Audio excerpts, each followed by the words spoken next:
성경에서 보는 빌라도라는 인물은 꼭 예수님을 못 받고 싶어 하지 않았는데 이 가야바와 대제사장들의 이 성원에 못 이겨서 어, 예수님을 처형하도록 선언하는 사람으로 여겨지지는 않습니까? 굉장히 우유부단한 성격을 갖고 있는 것 같고 스스로 어떤 결정도 내리지 못해서 약간 그 뭐라 그럽니까? 바지사장이라 그러죠. 뒤에서 휘둘려 가지고 자기 의견도 없이 그냥 예수님을 십자가에 넘겨주는 사람으로 해석되어집니다. 그런데 우리가 사도신경을 통해서 고백할 때 항상 뭐라고 고백합니까? 본디오 빌라도에게 고난을 받으사 십자가에 못 박혀 죽으시고. 우리가 생각했을 때 빌라도는 십자가에 못 박으려고 죽은 게 아니라 사실 종교 지도자들 때문에 억지로 그렇게 한 것인데, 사도신경에 매번 등장해서 주일날마다 그게 막 읊어질 거 아니에요? 그러니까 빌라도가 무덤에 나와서 억울하다 할 것 같지 않습니까? 그런데 역사적으로 보면 이 빌라도라는 사람은 굉장히 우유부단한 사람이 아니었던 것을 확인해 볼 수 있습니다. 그는 유대와 이두메 그리고 이 사마리아를 통치한 로마 총독이었습니다. 그는 오자마자 이교도 문양이 박힌 그 새로운 주화와 동전을 만들어 발행합니다. 하나님만이 유일한 신이라 여기는 유대인들에게 이 이교도 문양이 박힌 동전을 한다는 건 그들에게 용납할 수 없는 것이었습니다. 뿐만 아니라 그는 이제 로마에서부터 수로를 끌고 오는데 이 수로를 끌고 올 때에 이 비용이 들지 않습니까? 그리고 그 비용을 어디다가 하냐면 성전에서 나오는 그 돈을 통해서 수로를 만들겠다라고 선언합니다. 이게 빌라도의 생각에서는 이 수로를 끌고 왔을 때 이득을 보는 사람들은 유대인이었기 때문에 로마의 돈이 아니라 이 성전세로 하는 게 맞다라고 생각했던 거죠. 그러나 그들이 성전에서 나타나는 그 헌금이 하나님의 것이라는 것을 지키고 있는 건 그가 이해하지 못했습니다. 그래서 유대인들이 막 딴지를 걸고 항의를 하고 그건 잘못됐습니다. 안 됩니다. 배째십시오. 막 이러니까 이제 빌라도가 강력한 힘을 보여주기 위해 본보기로 이렇게 칼로 죽이는 게 아니라 몽둥이로 때려서 유대인들을 다 잡아 죽입니다. 그래서 누가복음 13장 1절을 보면 이런 이야기가 나옵니다. 그들이 유대인들을 죽이고 그 유대인들의 피와 동물 피를 섞어서 우상의 제단에 뿌렸다라는 이야기가 누가복음 13장 1절에 나옵니다. 이후 그는 자신의 그 손상된 권위를 회복하기 위해 예루살렘에 헤롯의 흉상을 또 가져와서 이걸 가지고 오면 유대인들이 좋아하겠지라고 생각하며 그 흉상을 가져오지만 그것도 유대인들이 원하는 바는 아니었습니다. 또한 로마 황제가 새겨진 방패를 가지고 사용하도록 만들었는데 유대인들에게 그런 것 조치는 하나님만이 유일한 신인데 그 땅에서 이방의 그 신, 이방의 황제가 신으로 여겨지는 것 자체가 그들에게는 불편했던 것입니다. 그래서 빌라도에게 항의했는데 그게 먹히지가 않으니까 로마 황제에게 직접 탄원서들을 보냅니다. 그런데 황제가 이때 빌라도의 편을 들어주는 것이 아니라 빌라도 너 방패 그거 다 내려놔. 아무것도 하지 마 하면서 백지화를 시켜버리는 겁니다. 공개적으로. 그러면 누가 지금 민망해졌을까요? 당연히 빌라도였겠죠. 이렇게 공개적으로 망신을 당하면서 빌라도의 그 정치적인 입지와 권위가 굉장히 약해졌습니다. 이제 더 이상 유대인들과 이게 대립각을 세워서 싸우다 보면 또 한 번 황제에게 또 항소할 것이고 또 그로 인해서 자기의 입지가 더 좁아지고 이제는 로마 총독이 아니라 완전히 명예도 실추되고 다 자신의 직업도 다 잃어버릴 거라고 생각이 됐을 겁니다. 그런데 그래서 이 정치적 인생에 더 이상 이제 이런 일들이 벌어지면 안 되는데 또 시끄러운 일이 벌어지는 겁니다. 그게 무엇입니까? 이 종교 지도자들이 새벽에 예수라는 청년을 끌고 오는 사건이었습니다. 전혀 반역가처럼 보이지 않는 33 먹은 청년, 그 예수를 데려오는 겁니다. 빌라도는 앞에서 얘기한 것처럼 시끄러운 일에 말려들면 안 되는 사람이었습니다. 그래서 야 너희 법대로 처리해 라고 얘기했습니다. 그런데 그들은 자신들에게는 사형권이 없습니다. 당신들에게만 사형권이 있지 않습니까? 이 사람은 사형수입니다. 그러니 당신들의 법대로 처리해 주십시오 라고 이야기합니다. 관정에 들어가서 빌라도는 잡혀온 예수라는 청년을 신문합니다. 그게 오늘 본문인데요. 네가 유대인이냐? 라고 묻습니다. 너 도대체 뭐 했는데 이렇게 잡혀왔니? 라고 하니까 예수님께서 이렇게 말씀하시죠. 내 나라는 이 세상에 속한 것이 아니니라. 만일 내 나라가 이 세상에 속했다면 내 종들이 싸워서 나를 유대인들에게 넘겨지지 않게 했을 것이다. 이제 내 나라는 여기에 속한 것이 아니라. 그 얘기를 듣자마자 그가 얘기하면 그럼 너가 왕이야? 라고 묻습니다. 그럴 때 예수님 뭐라고 하십니까? 네 말같이 내가 왕이니라. 그러면서 진리에 대하여 내가 증언하려 함이라 했더니 이가 진리를 궁금해하기 시작합니다. 도대체 그럼 진리가 무엇이냐라고 묻습니다. 그는 예수라는 이 청년과 대화를 하며 어떠한 죄도 찾을 수가 없었습니다. 분명 그들은 행악자다, 살인범이다, 혹은 그는 사형수다라고 하면 데리고 왔는데 행악자나 반역자의 느낌이 아니었던 겁니다. 오히려 자신이 왕이라 말하는 그 진지한 눈빛으로 진리가 무엇인지 그 또한 궁금해졌습니다. 빌라도는 그래서 예수를 데려와서 유월절마다 명절에 죄수를 한 명 풀어주는 전례가 있었는데 예수와 바라바 중 너희들 누구를 풀어주기를 원하느냐라고 묻습니다. 바라바는 무력으로 로마에게 항거하다가 반역한 자였기 때문에 안정과 평화를 유지하고 싶어하는 유대인들에게는 이 바라바는 수치스러운 인물이었습니다. 그러나 그들은 서로 입을 맞추어 우리 나타나면 바라바를 풀어주자고 얘기하자라고 얘기합니다. 그 약속대로 그들은 바라바를 풀어주십시오라고 외칩니다. 빌라도는 이해가 되지 않았습니다. 그러나 이들의 그 시끄러운 소동을 잠재우기 위해 바라바를 풀어주고 예수님을 공개적으로 매질을 하기 시작하죠. 온몸에 피투성이가 된 채로 예수님을 보여주며 빌라도는 무리를 향해 다시 한 번 더 소리칩니다. 4절 말씀인데 한번 같이 한번 읽어볼까요? 빌라도가 다시 밖에 나가 말하되 보라, 이 사람을 데리고 너희에게 나오나니 이는 내가 그에게서 아무 죄도 찾지 못한 것을 너희로 알게 하려 함이로다 하더라. 얘들아 봐봐, 너희들 한번 봐봐. 자, 이 사람 봐봐. 그러면 여기에 있는 사람이 누구입니까? 예수님이 피투성이가 된 채로 몸을 펄펄 떨면서 있었을 겁니다. 온몸에 힘이 없어서 그렇게 홍포를 뒤집어 쓰고 있었을 겁니다. 자, 너희들이 그렇게 죽이려고 했던 이 사람 이 꼴이 되었다. 이 피를 뚝뚝 흘리고 있는 모습을 보면 그들의 화가 조금은 풀릴 줄 알았던 겁니다. 그러나 그들은 주체하지 않고 외칩니다. 그를 십자가에 못 박으십시오. 왜냐하면 그가 자신을 하나님의 아들이라 칭하는 그 신성 모독을 저지른 자이고 그는 죽어 마땅한 자이기 때문입니다. 십자가에 못 박으십시오라고 얘기합니다. 이 말을 듣고 오히려 빌라도가 놀라 두려워하였습니다. 그들의 말은 시기하는 것처럼 느껴졌지만 그 예수의 눈빛과 그들의 말을 증언을 통하여서 진짜 그가 하나님의 아들이면 어떡하지라는 그 두려움이 생겨난 것입니다. 자기가 신의 아들을 죽였다가 큰 화가 자기에게로 올지도 모른다는 생각에 두려웠던 것이죠. 그래서 다시 안정으로 들어가서 예수님과 대화를 합니다. 야, 너 어디서부터 왔느냐? 내가 너를 놓아줄 권한도 있고 십자가에 못 박을 권한도 있다는 거 너 알지 못하느냐? 말해봐라. 예수님 어떻게 하십니까? 침묵으로 일관되게 말씀하지 않으십니다. 자기 목숨을 그저 십자가에 못 박아야 되는 사람인 것처럼 아무 말도 하지 않으셨습니다. 그때 또한 빌라도의 아내가 빌라도를 찾아와 이렇게 얘기합니다. 저 예수라는 청년 옳은 사람인 것 같아요. 그에게 아무 일도 하지 마십시오. 제가 꿈에 그 사람 때문에 너무 괴로웠습니다. 그래서 이 사람에게는 죄를 찾지 못했다라고 얘기하며 빌라도는 풀어주고 싶어 합니다. 이 정도 때렸으면 됐지 않았느냐, 이제 풀어주자. 근데 사람들의 소동은 계속되었고 십자가에 못 박으라는 소리만 들렸습니다. 대제사장인 가야바 그 사람을 통해 빌라도는 한 방을 먹기 시작합니다. 그가 어떤 이야기를 했냐면 이렇게 얘기합니다. 유대인들이 소리질러 이르되 이 사람을 놓으면 가이사의 충신이 아닙니다. 이 말은 그의 약점을 툭 건드는 말이었습니다.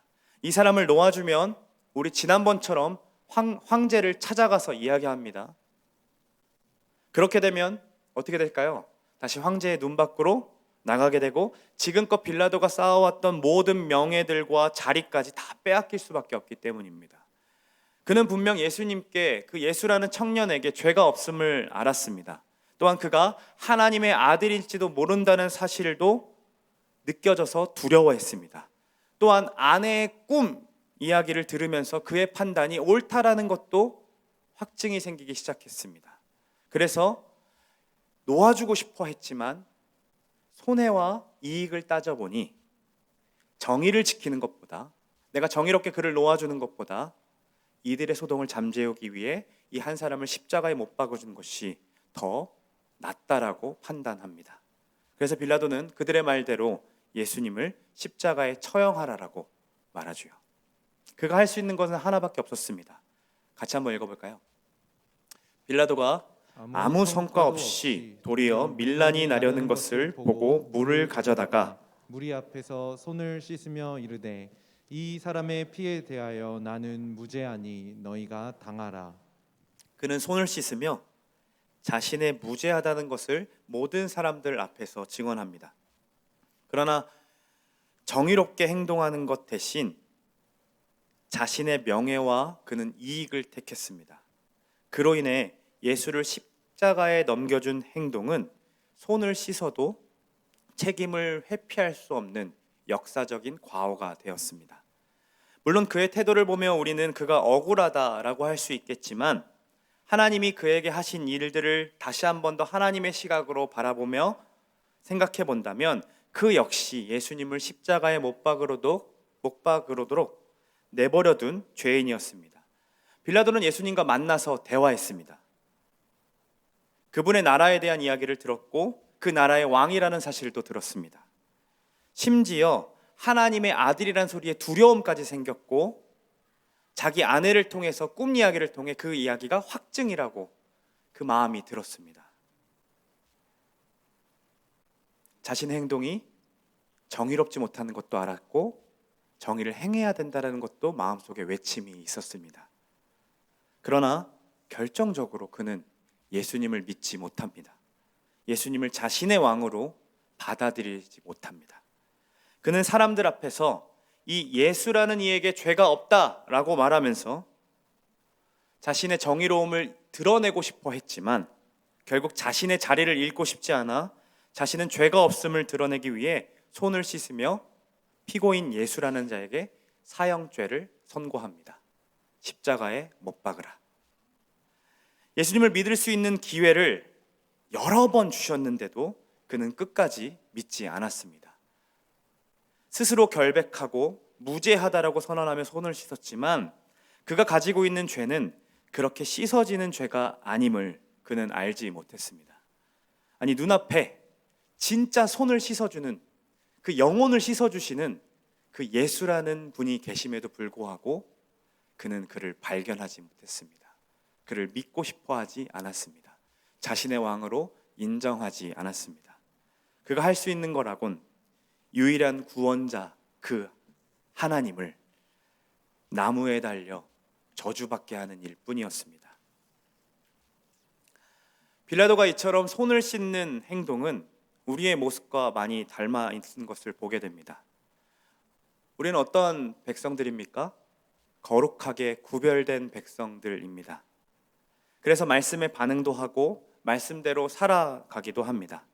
그러나 말씀대로 살려고 했을 때에 우리 앞에 얻어지는 손해가 분명한 일이 처해지면 우리는 즉시 거룩하지 않는 방법을 택하기도 합니다. 세금 신고를 하지 않기 위해 현금 결제를 선호하는 행동들이나 가까운 거리이기에 무단횡단을 서슴없이 합니다. 우리는 세상과 구별됨이 없는 그 행동을 하면서도 장사하려면 어쩔 수 없는 것이라고, 차도 안 지나가는데 이 정도 2차선 거리는 괜찮은 거 아니냐고 그렇게 말하며 죄를 합리화시키고 손을 씻는 것이죠. 때때로 우리는 예수님이 말씀하신 그 사랑을 실천하기도 합니다. 누군가에게 우리의 재정을 플로잉하기도 하고요. 어려운 이웃을 돕기에 우리의 재정을 열심히 그에게 전달합니다. 그러나 그 사랑을 베푸는 행동이 나에게 큰 손해로 여겨지게 된다면 움직이지 않는 우리의 모습을 발견하게 됩니다. 선한 사마리아처럼 여행으로 온 시간을 허비하고 재정도 허비해야 하고 자기 손에 피까지 묻혀야만이 하는 그 사랑, 여러분 하실 수 있으십니까? 저는 못할 것만 같습니다. 더욱이 예수님이 너희도 이와 같이 사랑하라고 그 비유를 들어주시면서 말씀하셨는데 저에게 그 일을 맡긴다면 저는 그렇게 할 수 없을 것만 같습니다. 예수님 제자들의 발을 씻겨주시면서 내가 너희를 사랑한 것 같이 너희도 서로 사랑하라 말씀하셨지만, 우리에게 원수의 발, 우리가 그토록 싫어하는 사람, 그토록 내가 증오하는 사람, 그 발을 씻기라고 말씀하시면 차마 그 일은 할 수가 없을 것 같습니다. 그에게 오른뺨 맞았으니 왼뺨도 되라고 하시는 그 예수님의 말씀은 지키고 싶지 않습니다. 그 말씀은 그저 믿음 좋은 사람에게나 해당되는 말씀으로 여기며 우리는 그 자리에서 손을 씻습니다.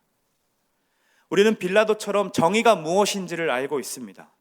죄를 짓는 사람을 보면 그 사람이 무엇이 잘못되었는지, 그 사람의 죄가 얼마나 악한 것인지 우리는 분명하게 알고 정의롭게 그들의 잘못을 지적합니다. 그러나 그 정의를 나에게 비추어 보지는 못합니다. 정의란 하나님의 말씀이 기준되어야 하는데 마치 그들의 죄에 비해 내 죄는 너무나도 작은 것으로 여겨지기 때문에 아주 약하다고 하며 나는 의롭다라고 말하는 것이 바로 우리의 모습입니다. 그러면서 나는 죄가 없다고, 이 정도면 거룩하게 정의롭게 살아가는 성도라고 말하면서 우리는 그 자리에서 그 사람을 정죄하고 그 사람을 십자가에 못 박으도록 내비두고 우리의 손을 씻으며 나는 무죄하다라고 말하는 빌라도와 같은 자들이 바로 우리의 모습이라는 겁니다. 그러나 성경은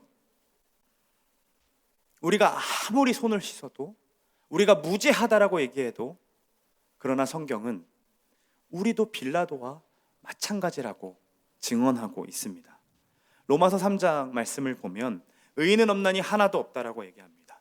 빌라도처럼 우리는 하나님을 만났음에도 깨닫지 못했고 찾지 아니하였으며 다 치우쳐 무익하게 행하였습니다. 발은 피 흘리는데 더 빨랐음을 우리는 발견하게 됩니다. 아무리 손을 씻고 나는 무죄하다라고 말했을지라도 우리는 죽음으로써 우리가 죄인이라는 사실을 벗어날 수가 없습니다. 왜냐하면 죄의 삭은 사망이기 때문입니다. 우리가 죽게 된다는 건 우리가 어려서부터 죄를 갖고 태어났다라는 증거입니다. 성경에서 말하는 죄는 단순히 세상 사람들이 말하는 죄처럼 무단횡단은 경범죄에 해당하고 성폭행은 중범죄에 해당하며, 그렇게 성경에서 말하는 죄는 중하고 경한 것을 따지는 죄가 아닙니다. 모두가 다 중하고 중한 죄입니다. 왜 그렇습니까? 그 죄가 누구를 향한 죄이기 때문에 그렇습니까? 거룩하신 하나님을 향한 죄이기 때문입니다. 빌라도처럼 우리는 손을 씻으며 그 책임을 회피하고 싶지만 그의 시도가 헛된 것처럼 우리의 시도도 헛될 뿐임을 우리는 압니다. 여전히 우리 손에는 무죄한 죄, 그 무죄한 자를 십자가에 못 박으라고 했던 그 외침과 그 십자가에 못 박음을 통해서 그 사람의 그 피가 흥건하게 묻어있는 그 손이 아무리 씻으려고 해도 씻겨지지 않는 것을 우리는 경험합니다. 예수의 죽음으로 인한 흥건한 피가 우리 손에 흥건하게 적셔져 있는 것이죠. 누가 예수를 죽였습니까? 빌라도입니까? 종교 지도자들입니까? 마찬가지로 우리도 그를 죽였습니다. 저와 여러분이 무죄하신 예수님, 거룩하신 하나님을 죽음으로 내몰았습니다. 우리가 예수님을 십자가에 못 박았습니다.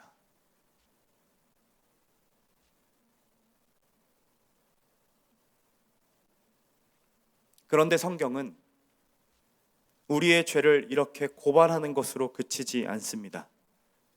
우리의 상태가 아주 비참하고 처절한 상태임을 고발하는 것으로 성경은 끝내지 않습니다.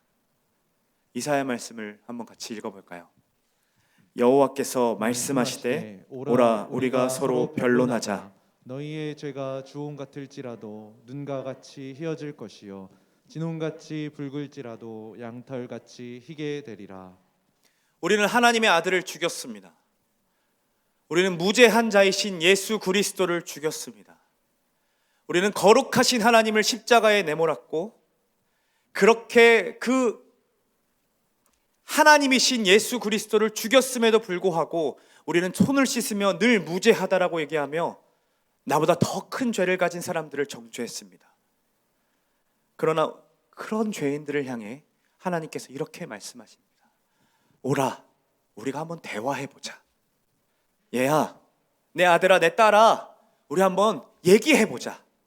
너희의 죄가 주홍같이 붉을지라도, 진홍같이 붉을지라도, 그게 찢겨지지 않을 만큼 주홍 같을지라도 내가 양털같이 희게 할게. 내가 희게 할게. 우리 한번 대화해보자. 내게로 돌아오라 라고 말씀하셨습니다. 여러분, 죄인에게 무슨 대화가 필요합니까? 아니, 죄를 지었음에도 불구하고 나는 죄인이 아니라고 손을 씻으며 내가 죄를 지었는지 모르겠다고 저 사람들이 죄인이라고 말하는 그에게 무슨 대화가 필요하겠습니까? 그런데 우리가 먼저 그를 사랑하기도 전에 그는 우리를 먼저 사랑하셔서 우리 대화하자, 우리 사랑해보자, 나에게 좀 돌아오라 라고 말씀하시는 그 복음이 성경을 통해 우리에게 증언되고 있는 복음이라는 겁니다. 이 말씀이 어디에서 성취되었습니까? 십자가 위에서 성취되었습니다. 주홍빛보다 더 붉은 우리의 죄가 오직 예수 그리스도의 십자가로 피로 인해 희게 되었습니다. 양털같이 희게 되었습니다.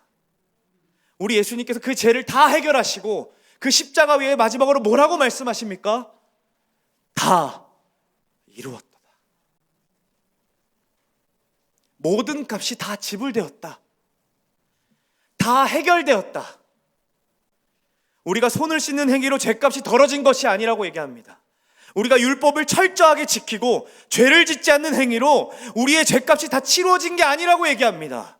오직 예수 그리스도의 죽으심으로 인해 아무리 손을 씻으려고 해도 씻어지지 않았던 그 죄가, 너무나도 흥건해서 이게 지워지지 않았던 그 죄가 오직 예수 그리스도의 피로 인해 다 씻겨지셨습니다. 다 이루어졌다고 말씀하신 그 하나님의 선언으로 인하여 우리의 죄가 다 해결받았습니다. 죄인이었던 우리를 의인으로, 고와 같은 우리를 자녀로, 저주에서 축복을 누리는 자로, 그렇게 우리의 이름 자체를 바꾸어 주셨습니다. 더 이상 빌라도처럼 나는 무죄하다라고 선언하며 늘 날마다 죄를 짓고 또 손을 씻고, 죄를 짓고 핑계대며 책임을 회피하고 손을 씻는 그런 존재로 살아가는 자들이 아니라 도리어 내 손에 묻혀진 그 예수 그리스도의 피 때문에, 아니 손뿐만 아니라 내 온몸에 뒤집어 쓰여진 그 예수 그리스도의 피 때문에 우리를 의롭다 칭하셨습니다. 진짜 죄 씻음이 무엇인지 아는 존재로, 진짜 자유가 무엇인지 아는 존재로, 진짜 행복이 무엇인지 누리는 존재로 우리를 불러주셨습니다. 회개하지 못했던 삶, 늘 죄 지으면 핑계대기를 좋아하고 책임을 회피하고 손을 씻는 것이 유일한 방법이었는데, 이제는 회개하지 못하는 그 삶에서 회개를 기쁨으로 감당할 수 있는 삶으로 바꾸어 주셨습니다. 우리가 그런 존재입니다. 혹시 이 자리에 내 죄를 인정하고 싶어 하지 않고 다른 사람의 죄가 더 크다고 느껴져서 여전히 다른 사람을 정죄하고 나 자신은 의인이라고 불리고 싶어하는, 그래서 나는 자신은 의인이라고 인정받고 싶어하는 그런 분들이 계십니까? 이 시간 성경의 증언대로 권면합니다. 십자가 앞으로 나오십시오. 여러분 손에 흥건하게 묻혀있는 그리스도의 피가 여러분 때문임을 그 십자가 앞에서 깨닫기를 소망합니다. 예수님께서 다 이루셨다라고 말씀하셨음에도 불구하고 여전히 동일한 죄로 또 똑같이 죄 때문에 넘어지는 자신으로 괴로워하고 그로 인해 자신을 계속 치면서 율법적인 행위로서 나 자신이 구원받은 것을 증명하고 싶어하는 그런 분들 계십니까? 그래서 자유가 무엇인지도 모르고 늘 율법적인 삶에 갇혀서 그렇게 살아야만이 구원받을 수 있을 것 같아서 늘 두려움으로 살아가는 자들이 있습니까? 동일하게 요청합니다. 동일하게 권명합니다. 십자가 앞으로 나오십시오. 여러분들에게 하시는 그 예수님의 음성을 들으십시오. 우리 주님께서 십자가 위에서 이렇게 말씀하십니다. 다 이루었노라. 너희들의 모든 죄가 다 해결했노라. 내가 그 십자가 위에서 너희들의 과거의 죄, 지금 현재 짓고 있는 그 죄, 그리고 앞으로 짓고 있는 모든 죄까지 내가 다 해결했노라. 다 지불했노라. 그렇게 예수께서 말씀하시는 그 음성을 이 시간 들으시는 시간이 되기를 간절히 소망합니다. 그분의 선언으로 인해 우리는 어디서도 정죄함 받을 수 없습니다. 오히려 지워지지 않는 그 우리 손에 묻힌 그 예수 그리스도의 피로 인해 우리 주님께서 그 심판대 앞에 섰을 때 우리의 손을 붙잡고, 오 아버지, 이제는 죄인이 아니라 내가 내 피로 사한 의인입니다. 의로운 나의 자녀입니다. 그 심판대 앞에서 우리를 의롭다 칭하실 것입니다. 그러므로 그 복음을 이 시간 행복함으로 받아들이며 정말로 기쁨으로 이 시간 회개하기를 소망합니다.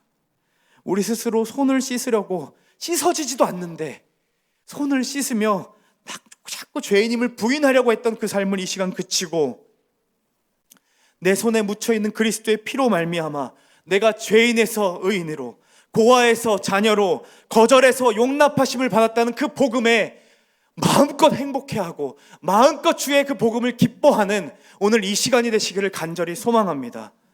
고난주간은 우리의 죄를 자꾸 묵상하면서 나를 치고 괴로워하고 고난받고 거기에만 머무르라고 있는 고난주간이 아니라 왜 나 때문에 돌아가셨을까? 그럼 그렇게 돌아가시면서 무엇을 이루셨을까? 그 자유, 그 은혜, 그 사랑을 누리고 누리며 기쁨으로 회개하는 것이 바로 고난주간입니다. 우리가 그렇게 오늘 이 시간 기쁨으로 주 앞에 회개하기를 소망합니다. 미처 우리가 회개하지 않는 죄들이 막 생각나게 하실 때에 그 기뻐하며, 하나님, 내가 그러한 죄인이었습니다. 그럼에도 나를 살려주셨음에 감사합니다. 우리 그렇게 고백하며 나아가기를 간절히 소망합니다. 우리 앞에서 익숙하지 않은 찬양인데 제가 부탁했습니다. 이 찬양의 가사가 너무 행복해서, 이 찬양의 가사가 너무 행복하고 기뻐서 함께 나누고 누리고 싶어서 부탁했습니다. 우리 십자가에서라는 찬양 함께 부르며 그 복음을 한 번 더 선포하며 나아갑니다.